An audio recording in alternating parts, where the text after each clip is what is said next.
It all started with sirens, sharp, sudden, and way too close for comfort.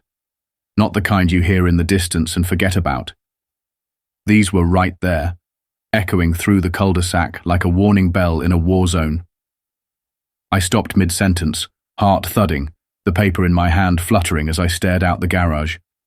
The sirens got louder, closer, and then, boom, blue and red lights flooded my driveway like a crime scene. At first, I thought they had the wrong house.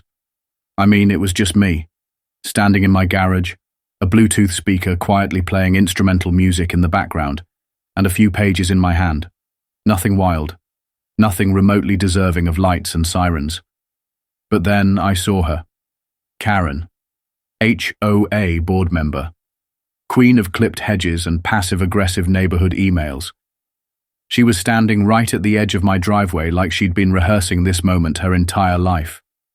Arms folded so tight her veins were bulging, lips twisted in that smug little smirk she wore every time she slipped another violation notice into someone's mailbox. I should have known. I should have known it was her. No one else in the neighborhood calls 911 for minor inconveniences. But Karen lives for them. She pointed straight at me like she was accusing me of grand theft or public endangerment. "That's him," she shouted. "That's the one causing the disturbance." Two officers got out of the cruiser.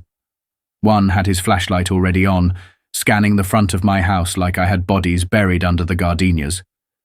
The other gave me a look, tired, skeptical, the kind that says this isn't my first Karen rodeo.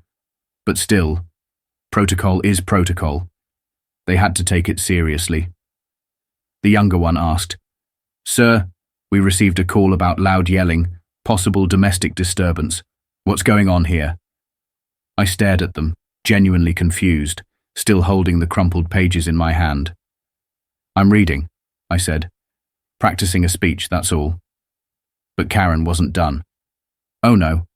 She scoffed loud enough for the neighbors 2 streets over to hear.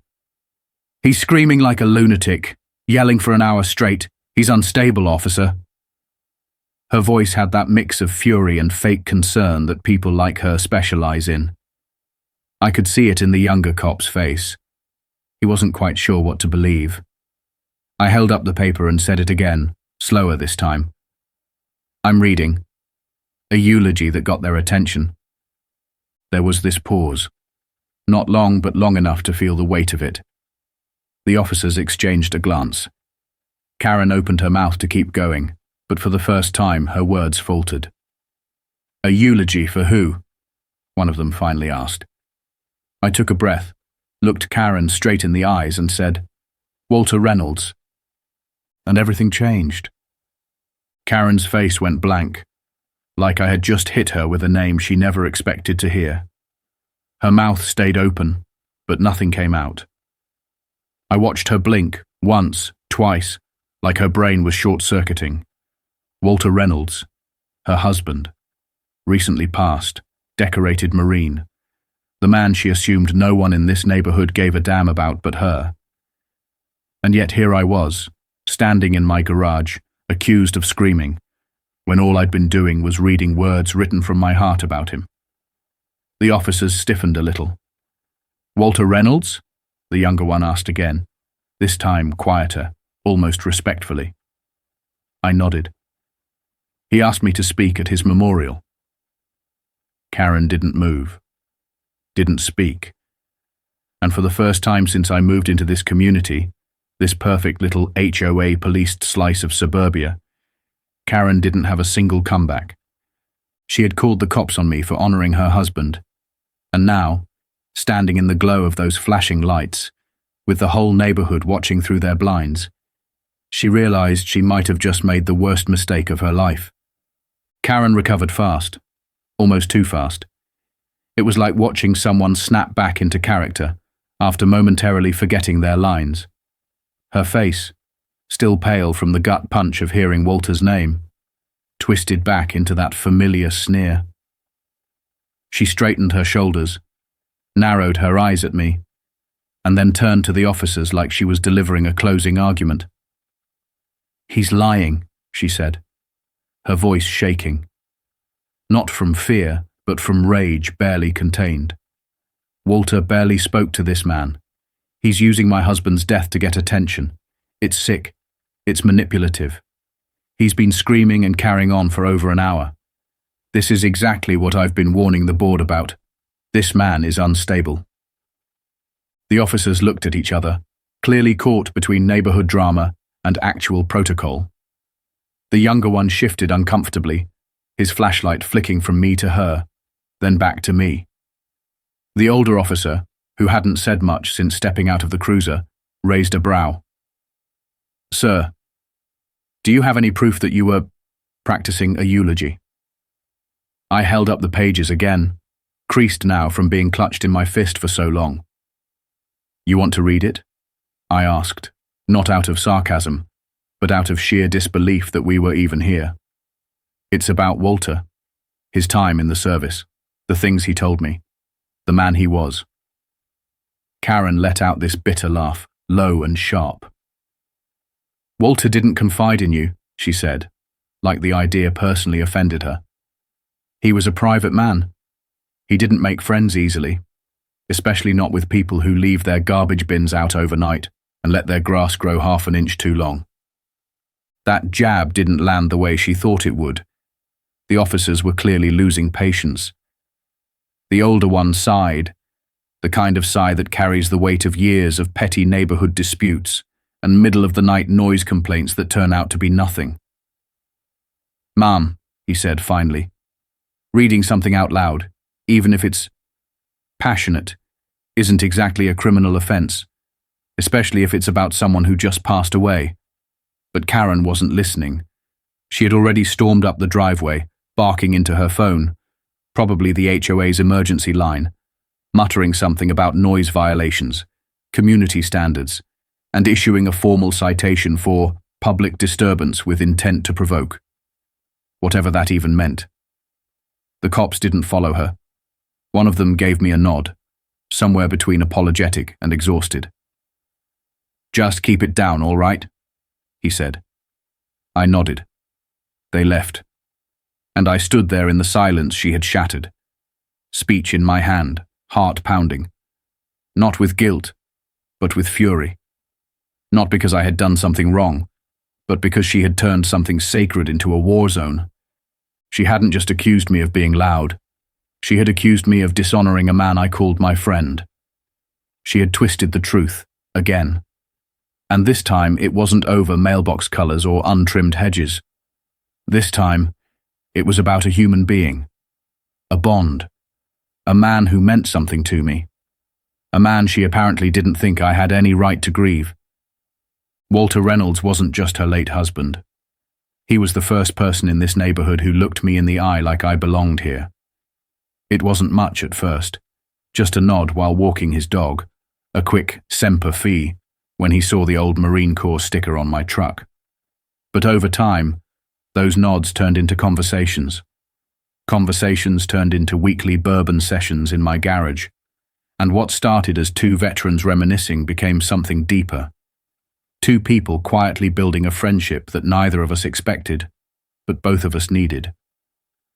I had just moved into the neighborhood. New guy. Single. Didn't fit the mold. Karen made that clear with her friendly reminders about lawn height and mailbox standards. But Walter, he saw past that. He didn't care if my grass was a quarter-inch taller than regulation, or if my fence wasn't the exact same shade of beige as the HOA-approved swatches. He cared about honesty, about integrity, about connection. He'd come over every Thursday like clockwork, carrying 2 lawn chairs in one hand and a half-empty bottle of bourbon in the other. He'd sit down, sigh like he was finally home, and we'd talk. About war, about peace, about the little cracks in life no one sees, unless they've been broken too. One night, maybe 6 months before he passed, we sat in the garage as the summer heat faded, and the cicadas hummed like static in the background. He was quiet that evening, thoughtful. He took a long sip from his flask and stared at the concrete like it had answers. "If anything happens to me," he said, "I want you to speak. I looked at him, unsure if he was joking. "At your funeral?" I asked, half laughing. "You think Karen's going to let me anywhere near a microphone?" But he didn't laugh. He just looked at me with those tired, steady eyes and said, "She'll make it cold. Sterile. Something she can control. I want someone up there who actually knew me, not just my title, not just the version of me that looks good in a program." I never forgot that. Not the look in his eyes, not the way he said it, and definitely not the way he smiled. Small, sad, but relieved, like he was handing over something heavy and hoping I'd carry it. And that's what makes this whole thing so twisted. Karen didn't just call the cops because I was being too loud. She called them because she couldn't control the narrative, because I was doing the one thing she couldn't, telling the truth about the man she had already begun rewriting. And when she heard his name leave my mouth in front of 2 police officers and a quiet cul-de-sac, she realized for the first time that her version of Walter, the one that fit inside HOA regulations and social appearances, wasn't the only one that existed. She wanted to erase me from the story. Problem is, Walter had already written me into it. The funeral came and went like a corporate press release, neat, controlled, polished, and completely soulless. I sat in the back row, tucked behind a ficus, just another face among a sea of beige suits and polite nods. I didn't expect to be called up to speak. Karen had planned it all down to the minute, like she was organizing a shareholders' meeting. The music, the order of speakers, the floral arrangements, it all felt like it had passed through a filter that stripped any warmth from it. She stood at the podium, reading from a pre-written card, her voice steady and cold like someone reading aloud a return policy. She didn't cry. She didn't even pause. She talked about Walter's service, listed his medals, recited his resume, but never once spoke like she knew him. Not the real him. The man who used to sneak out with a flask just to sit in a stranger's garage and talk about things that actually mattered. She didn't mention his laugh, or the way he would tap the side of his glass when he was thinking. She didn't talk about how he stayed late one night because I looked like I was about to fall apart, and he didn't want to leave me alone. She didn't mention any of that, because she didn't see any of that. I left the service with my chest tight, my mind buzzing. I went home, sat at my desk, and unfolded the letter he'd written me. Shaky handwriting, full of crossouts and scribbles, but clear as day. "In case I go quick," it said, "I want you to be the one to tell the truth, not the obituary version, the real me." I stared at those words for a long time. And that night, I sat in my garage, same spot, same old folding chair, and started writing. It wasn't easy.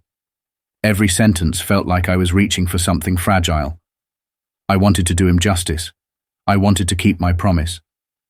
So I wrote late into the night, and then the next night, and the one after that. Reading it out loud helped. It made the words feel more real. And yeah, maybe I got emotional. Maybe I raised my voice a few times. Maybe I choked up when I read the part about how he once said, "Most people want to be remembered for their accomplishments. I just want someone to remember I tried." But that didn't matter to Karen. To her, grief was a performance with rules and a dress code, and what I was doing didn't fit the script. That's why she called the cops. Because in her eyes, I was breaking character. The morning after the police visit, I found a notice taped to my front door. Bright red, HOA letterhead, printed like it had been prepped in advance. Notice of violation, excessive noise, public disturbance, unauthorized speech activity. They actually typed that, unauthorized speech activity, like we were living under a dictatorship where grief had to be pre-approved. They even slapped a fine on it, $250, and a warning that further infractions could lead to escalated enforcement action. I stood there holding the paper, trying to process how someone could twist mourning into a violation. But it didn't stop there. That same week, I got another notice. This time for improper waste bin placement. Apparently, I'd left my trash can at the curb 36 minutes past the designated collection window. Then came one for excessive illumination, which is HOA speak for leaving my garage light on overnight. And then, the kicker, a citation for hostile vocal tone based on a report from an anonymous board member who claimed I spoke aggressively to a neighbor. That neighbor? Steve, retired firefighter, one of the few people in the neighborhood who actually talks to everyone. I showed him the violation, and he laughed so hard he nearly choked on his coffee. "If that's hostile, they better come arrest me right now," he said, slapping me on the back. But that was Karen's strategy. Death by paperwork. Bleed me dry with fines, bury me in bureaucratic nonsense until I either moved out or broke down. She wasn't just trying to silence me. She was trying to erase the bond I had with Walter, trying to scrub it out of existence with red ink and printed citations. But she didn't understand what this was about. This wasn't a fight about trash bins or light fixtures. This wasn't about noise or neighborhood rules. This was about a man who trusted me with his final words. About a friendship that grew in the quiet spaces where no one else was looking. About honoring a promise that mattered more than any rule Karen could ever dream up. She could fine me all she wanted. She could call the cops, write me up, even rally the board to throw the entire HOA manual at me. But she couldn't change the truth. And no matter how loud her voice got, mine wasn't going to disappear. Not this time. Not for her. Not when it mattered most. I knew I couldn't just let it go. Not after everything. Not after the violations, the cops, the accusations. Karen had turned grief into a battleground, and as much as I didn't want to engage in her endless little power games, I also couldn't stay quiet. Not when I had a promise to keep. So I made a decision. I was going to give Walter the send-off he actually deserved. Not the lifeless, sterilized funeral she had orchestrated, where he was reduced to bullet points and a stiff moment of silence. I was going to read the eulogy he asked me to write, and I was going to do it where it mattered, where he used to walk, where he used to talk, where he used to live. There was a patch of land just beyond Walter's rose garden, a quiet strip of green, technically considered community shared space, but not owned or controlled by the HOA. They liked to pretend it was theirs, but legally it was public. No fences, no signs, no bylaws to hide behind. I chose that spot. Right at the edge, where the flowers he used to tend still grew, even if a little wild now. I sent a few quiet texts to the people who knew him, the ones who hadn't been invited to the formal funeral. Some of his old Marine buddies. A couple of neighbors who'd swapped stories with him over the years. I didn't make a flyer. I didn't post it on the community board. I didn't need a crowd. I needed honesty. I needed heart. And I needed to speak without a clipboard telling me I couldn't.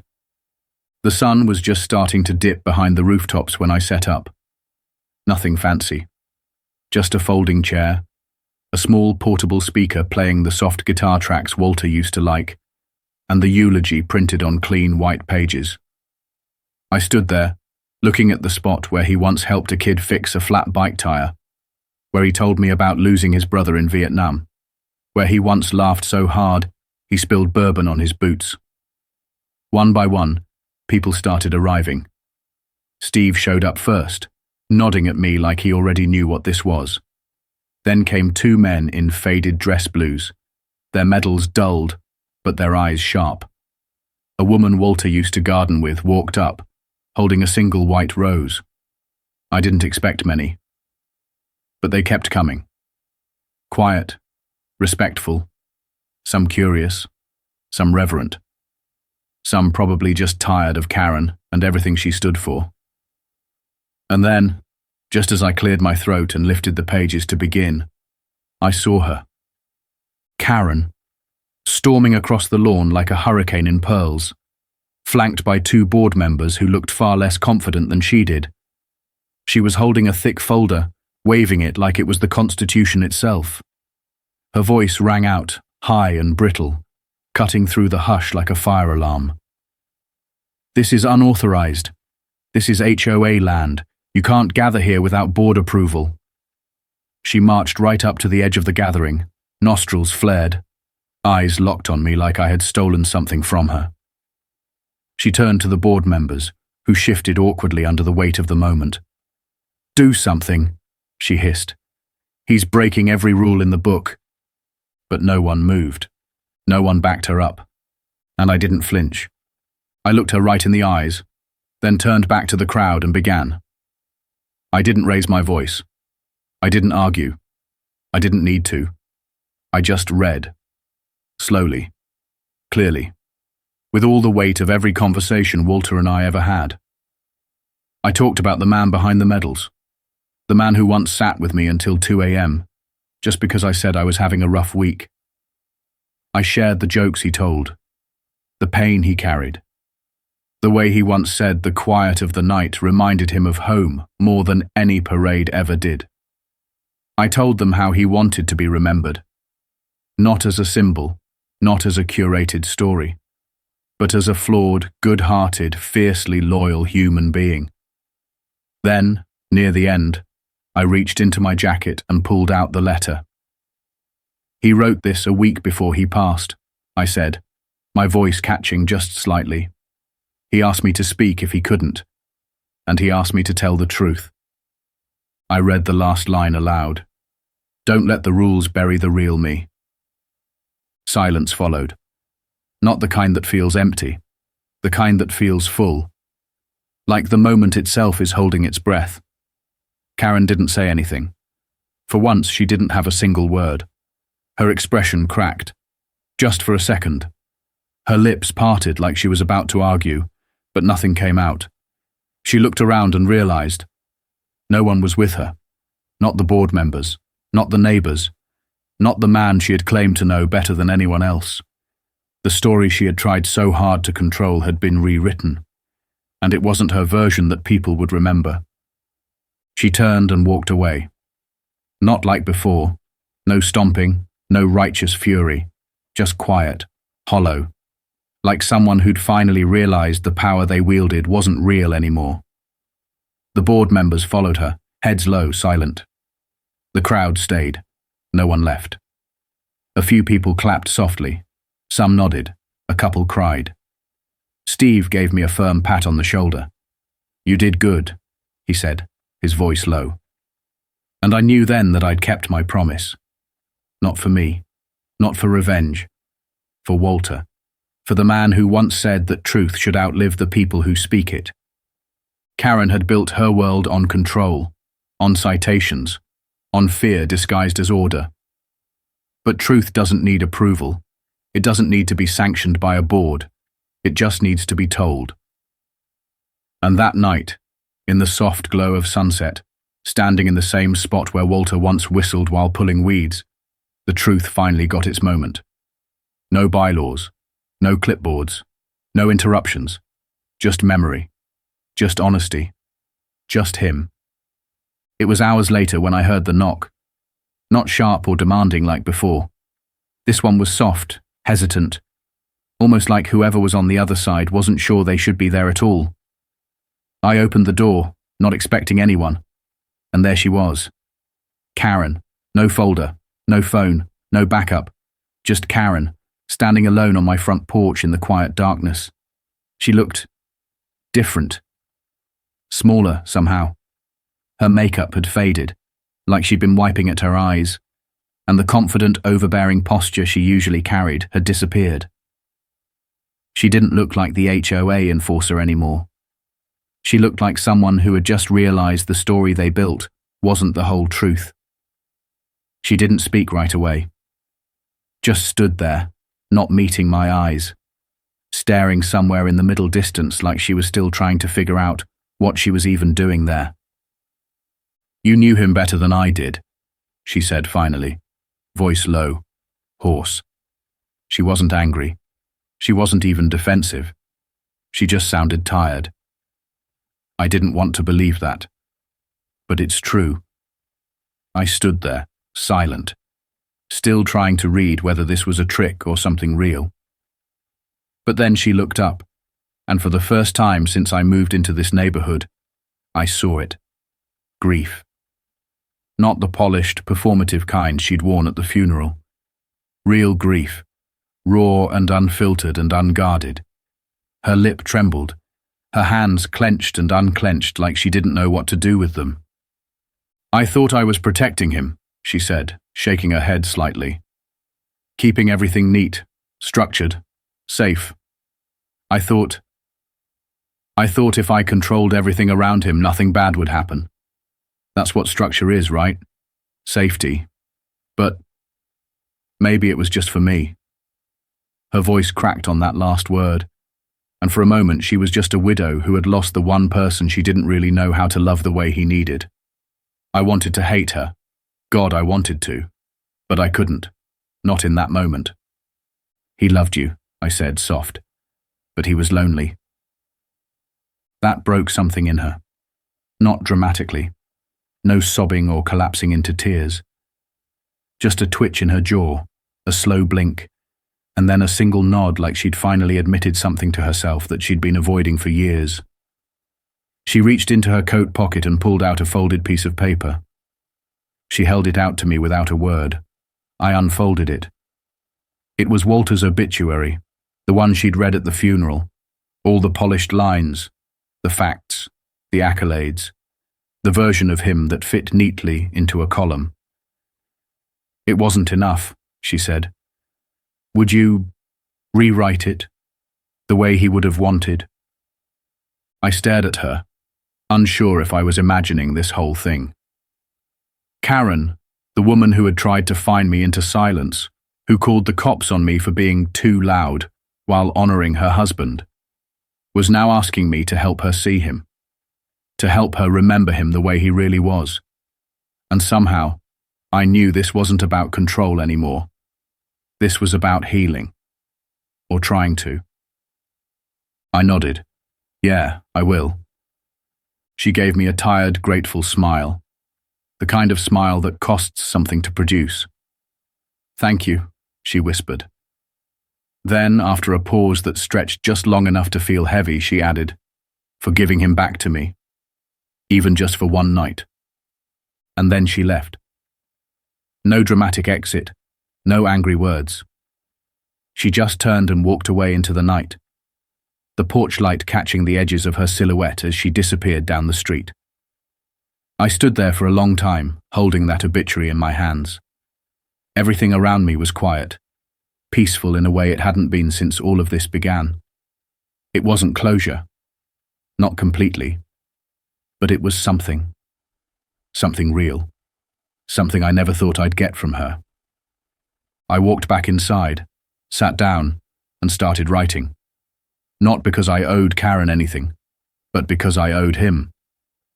I rewrote that obituary line by line, stripping out the cold, sterile phrasing and replacing it with stories, with warmth, with truth. I wrote about the man who used to hum off-key while fixing his lawnmower, the man who cried once, just once, when talking about a friend who never made it home. I wrote about how he liked his eggs overcooked and his bourbon strong, how he hated small talk, but loved long conversations that stretched into the night. I wrote the version of Walter that lived, not the one that was buried in a pamphlet. And when I finished, I folded it gently and placed it next to the original letter he wrote me, side by side. Two truths meeting in the middle. The next day things felt different. I don't know how else to describe it. No more violation notices. No more anonymous complaints. No Karen lurking at the edge of her driveway with that permanent frown. The HOA was still there technically, but it was quiet now, muted. Like something had finally shifted and no one quite knew what came next. I kept to myself for a few days. I didn't need to do anything dramatic. The point had already been made. But what stuck with me most wasn't the speech or the letter. or even Karen's apology. It was the look on the neighbors' faces as I read Walter's story. It was the way they listened, the way they stayed, the way they didn't walk away even when they were given permission to. Because they heard it. They felt it. And in a world that so often moves too fast to remember anything, they remembered him. Not the man on the paper, but the man in the stories. That's what mattered. And no one, not even Karen, could take that away.